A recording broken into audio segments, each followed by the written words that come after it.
Hello, this is Bogie with the Young Gifted and Black Entrepreneurial Awards. I am here with our 2016 honorees, Kymsha Henry and Claire Simon. How are you guys doing? Great, thank you. You guys are being awarded for the Civic Leadership and Community Service Award. How does it feel in receiving an award like this? It's an honor and a privilege to be recognized by our peers, and kind of shocking all at the same time. But it's a pleasure and an honor. It certainly is an exciting honor. It's not something we expected. Yeah.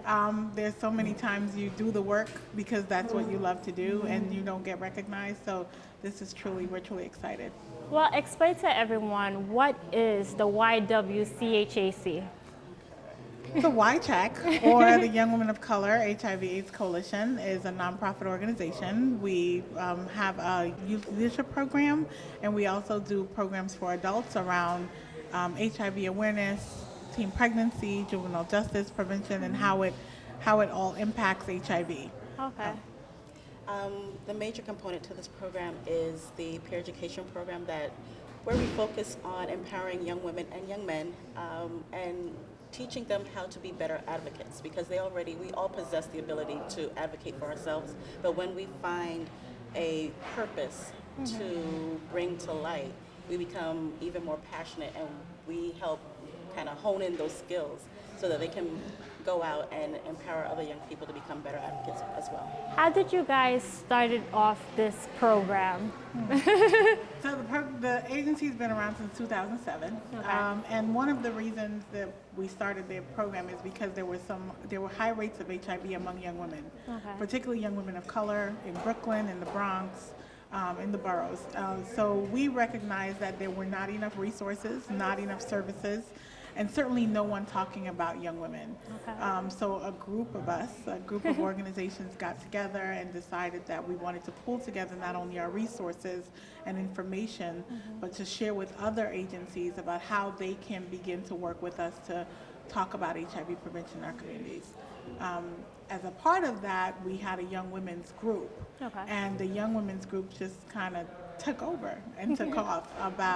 We brought some young women together to say, how can we as women prevent HIV within our communities and within ourselves? And that's how it started. And now we have chapters on college campuses. We have young people who've been through our program. We've trained over 500 young people through our Summer Advocacy Institute around HIV, and like Kymsha said, advocating for yourself in your life. So since you guys started the program, there has been a decrease in the rate of HIV and AIDS amongst, so how do you feel in actually being, contributing to the decrease of HIV and, bringing awareness? We are very happy that there's a decrease, very, very happy. However, when you look at the larger population and how it actually affects communities of colors, we're still high in numbers. Okay. So nationally, it's wonderful. Locally, we're still the same. Yeah. So it's still a battle for us to empower young people to learn about their bodies, to learn how to better take care of themselves and their friends and their families and their communities. And we are still in the mix, and we had a point where HIV/AIDS was not sexy. Yeah. It wasn't talked among as much as it used to be, but through a lot of media with the more recent famous individual who's now HIV positive is back in the light. Yeah. And we're still seeing more and more that it's a matter of resources. He was able to get the things that he needed to become, quote unquote, HIV stable, or he's in treatment. He has the resources. Yeah. Our young people don't. So the numbers are still there. So that's what we're battling. We're definitely, in a great place, compared to 30 years ago. But we are by no means where we need to be when it comes to young people, especially young people of color. I think the other thing is that although the HIV rates have decreased, we're seeing an increase in STD rates. So it's not just HIV. And that's something I think we really strive to talk about within our mission. It's not just HIV. It's about it's about being healthy. It's about knowing your status. It's about not getting any STD. Yeah. It's about staying in school. It's about having goals. So when we talk about HIV, it's not just around using a condom or being abstinent. It's also around what are the things in your life that you need to do to remain negative. Okay. So what obstacles do you face in trying to reach out to the younger crowd? Young people don't want to go. We actually have a really great track record in working with young people. We've never had any problems in recruiting young people. They actually help recruit each other as part of the program. We were kind of the back end. But in terms of the work, the young people are the ones who are out there. They're doing the outreach on the streets. They're doing the presentations. They're the ones recruiting other young people to come into the program. I think the struggle for us has been, like you said, many people think HIV no longer exists. Yes. So why are we still here?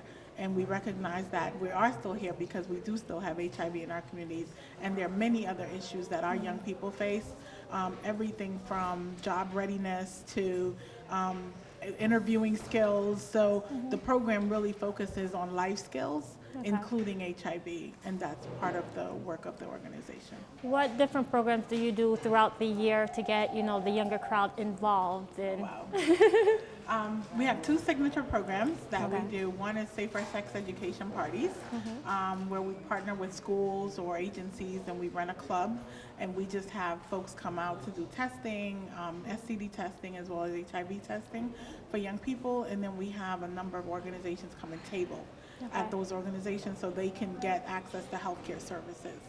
The other event, we've had a very successful run with a youth-based film project where the young people select the films and the artists, and they are topical. So if it's let's say bullying, we have a film on bullying. We have a full-fledged, actor studio kind of format where you watch the film. The room's filled with other young people. The director, the actors, whoever is available, if they're under 25, they're in the audience, fielding questions, and the young people in our program, they go back and forth with the audience and the crew. And it's also paired with a professional that's talking about the topic. So, they're getting the accurate information. And it's not just, oh my gosh, that movie was amazing. How'd you do that? No, it's more like, what was, the theory behind this? What was your thought process? So it becomes very cerebral as well as fun. At the end of it, everybody has a good time. But, those are the messages. When you're having fun, we all know when you're having fun, you remember it. Yes. So, those are the things that we try to allow them to do. And please understand, by no means do we make these things up. Okay. These things, these projects came to us from the young people that are in our program. We give them the platform to brainstorm and to put the ideas together, and then we work together to create the event that they want. And then afterwards, we definitely sit down and say, what could be improved, or, what was great about it, and, what are we going to do next year? So we begin the entire process kind of all over again, and especially when they're recruiting. Like, okay, my friend wants to be part of this program, Kymsha. So because they had such a good time at the film festival, or they had such a great time at the Safer Sex Education parties, and, oh my gosh, you guys are doing such amazing things. And the entire thing is, the entire program is really built on making sure that everyone who walks through the door knows just how valuable they are.